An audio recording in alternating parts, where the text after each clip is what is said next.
A few moments later. কি অবস্থা সবার, সবাই কেমন আছো? দেখতে দেখতে নতুন বছর চলে এলো। আজকে পহেলা জানুয়ারি। শুভ নববর্ষ, শুভ নববর্ষ সবাইকে সবাইকে জানাই অনেক অনেক শুভেচ্ছা। তো সবাই কি করছো আজকে? আজকের দিনটা তো সবাই এক একজন এক একভাবে মানে অনেক আনন্দ করে দিনটা উদযাপন করবে। ভাবলাম আমি কোথাও যাইনি, ঠিক আছে, কিন্তু ঘরে বসে একটু সেলিব্রেশন করা যাক। তাই বাচ্চা কাচ্চা নিয়ে একটু সেলিব্রেশন করছি। ওদের জন্য একটু বিরিয়ানি রান্না করলাম। আমি তেমন ভালো রান্না করতে পারি না, তাও চেষ্টা করলাম। পিছনে ফেলে আসলাম অনেকগুলো দিন, অনেকগুলো বছর। আর যে দিনগুলো চলে গেছে সেই দিনগুলোতে আছে অনেক স্মৃতি, অনেক ভালো লাগা মন্দ লাগা অনেক কিছু নিয়ে সেই দিনগুলো চলে গেল।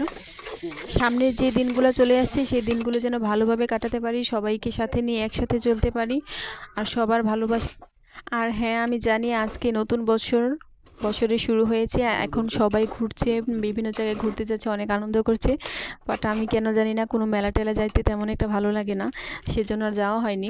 কিন্তু আজকে তাও ভাবলাম ঘরে বসে একটু কিছু টুকটাক করে দেই বাচ্চাদের জন্য। এইভাবেই আমার সারাটা দিন কেটে গেল। এই তো আমার বিরিয়ানি রান্নাও কমপ্লিট হয়ে গেছে, প্রায় রাত্র হয়ে গেছে, প্রায় অনেকটা 7টা-8টা বেজে গেছে। এখন বাচ্চারা খাবে বলছে, তাই সবার জন্য খাবার পরিবেশন করছি। তোমরা সবাই ভালো থেকো, সুস্থ থেকো, আর ভিডিওটা যদি ভালো লাগে তাহলে কিন্তু অবশ্যই সাপোর্ট করো, আর এইভাবেই তোমরা পাশে থেকো। আমার বিরিয়ানি রান্নাটা কেমন হয়েছে সবাই কিন্তু কমেন্টসে জানিও। সবাই ভালো থেকো, টাটা।